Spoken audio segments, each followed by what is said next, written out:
Keep washing the tractor. I want it clean, Gianna.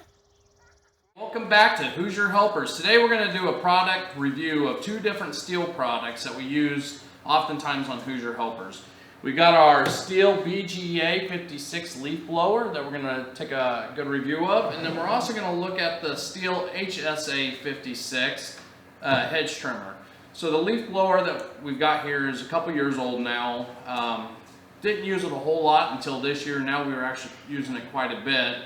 And the STIHL HSA56 Hedge Trimmer we bought this year is actually my Father's Day gift. So we're going to do a product review on both of those. And at the end, we got a sneak peek of something that's coming up in January. So stay tuned.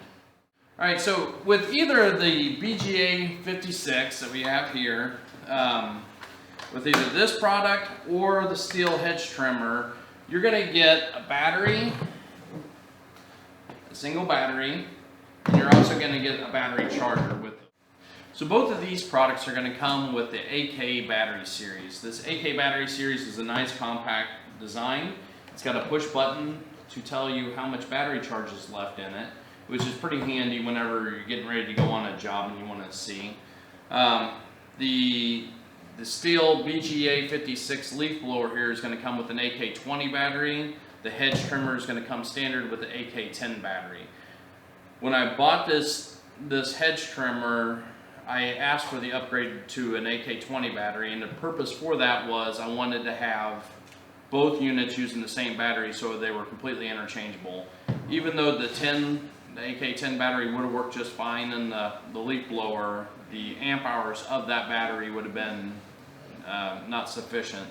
So talking about those amp hours, if you go for the AK10 battery, it's going to get 1.4 amp hours. The AK20 comes with 2.8 amp hours, and the AK30 is going to come with 4.8 amp hours. So significant difference in those available power in them. They're all three 36 volt batteries, and the price of these batteries are they're expensive, but I've not had any problems, and the leaf blower now is a couple years old, so I'm hoping they last a good 5-6 years before they have to be replaced. They are a lithium ion battery, so that's one of the positives over a nickel cadmium battery. Talking about the leaf blower and the battery that's in it, so it comes with the AK20 battery. If I had it to do over again, I would have actually went the AK30 battery on at least one of them. I've got two batteries for the blower. I would have done one AK30, one AK20, and then definitely an AK20 and a Hedge Trimmer. And the reason for that, are you okay? The reason for that is I find one of the biggest complaints that I have, or maybe the only complaint I have for the leaf blower, is the fact that I'm only getting maybe 10-15 minutes max of true leaf blowing. If you were to pull the trigger and hold it, it's just not enough if you're doing a lot of leaves. So that's one of the concern points. On a typical lawn mowing, where I'm blowing the clippings off of my driveway and the sidewalks and stuff, one battery is sufficient to do all of that. But if we're blowing leaves out from under the air conditioner condenser, around the house, out of the bushes, that typical fall cleanup, and we don't have a lot of trees around here, but that typical fall cleanup, you'll easily go through two batteries, and sometimes I'll go through a third battery. The charger is a fairly rapid charge. I think it's 1 hour to charge these batteries, so it's not horrible, but it could use a little bit more. Some of the options that you have with this leaf blower, it's got a removable and adjustable snoot on it, so you can slide it in and out on 3 different positions.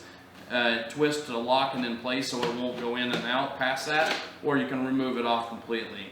The blower itself is supposed to give you 100-mile-an-hour wind, and I would say it does have plenty of power. So if I were to blow the camera over, I was getting the camera to shake there, so it is quite powerful. I do like that it will blow out. It's comparable to a gas-powered leaf blower. The nice thing about going battery over gas, 2 less small engines I have to maintain. Well, Hedge Trimmer probably wouldn't be a gas, but at least the leaf blower, it's one less small engine I have to maintain. So more about the leaf blower. We've used it for 2 years. I'm going to show you some video here of it actually in operation. You can see it's plenty powerful for what we need it.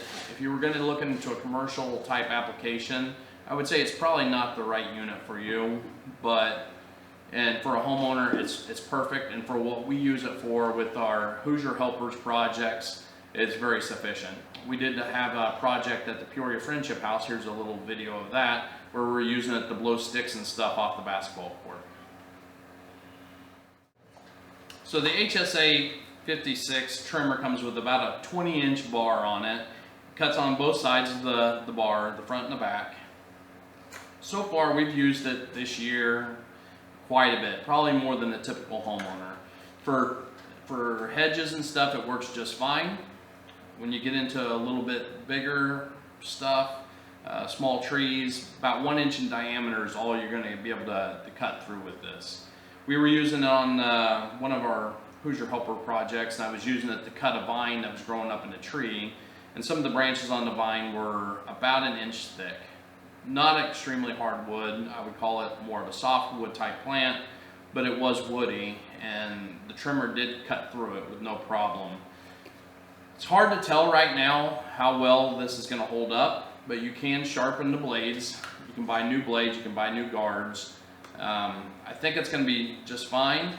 Battery life on this, keeping in mind that I upgraded to a bigger battery, I went 2 days on one battery and still had half the charge. Now it's not 2 days of constant use, but I would say a good solid of actual running time, 2 to 3 hours of running time that I had on it with still having a half a battery left. So very efficient on the battery life, and if you are looking to buy one of these, probably the AK10 battery is more than enough.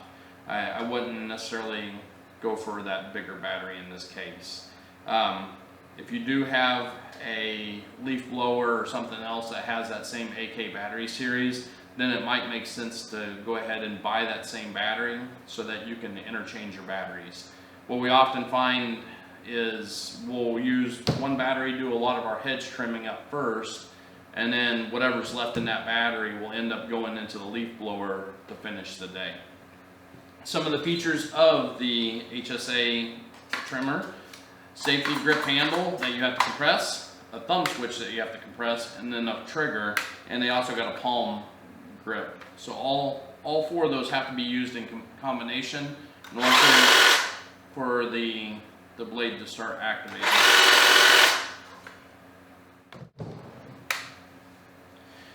Now I'm going to show you some videos of us actually using this HSA trimmer and show you what it was capable of and some of the applications that we were using it in. When comparing it to using a chainsaw to do some of these heavier trimming applications, it's extremely nice because obviously if you let go, the blade stops. It's not like a chainsaw that could continue to spin the chain for a while. It's relatively lightweight. I can hold it up with one hand for an extended period of time, reaching branches. So once you get it up, you get the trigger pulled. If you do let go, you can reach up with both hands easily and trim, so you can reach higher branches than you normally could with a chainsaw. And I just feel a little safer using this than I would a chainsaw for some of these trimming, overhead trimming. None of it's safe, so I'm not recommending people do overhead cuts, but if you have to, this is a good option. Again, like, subscribe, hit that little bell button, and you'll get notifications when we come up with new videos. Now for the sneak peek. Something came the other day in the mail. Bum, bum, bum. So as you know, we are going to be replacing our mechanical top link with a hydraulic one. This came from Hay Tools down in Tennessee. Give them a call and visit with their staff. Excellent people. They are really good to talk with. They'll walk you through anything that you might want to know. Check out our other video on measuring to find out what the correct length the top link should be. All right, well, thanks and have a great day. Bye.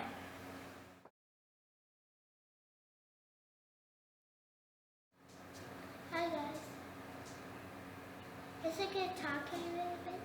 Yeah, you can talk for a little bit. Hi guys.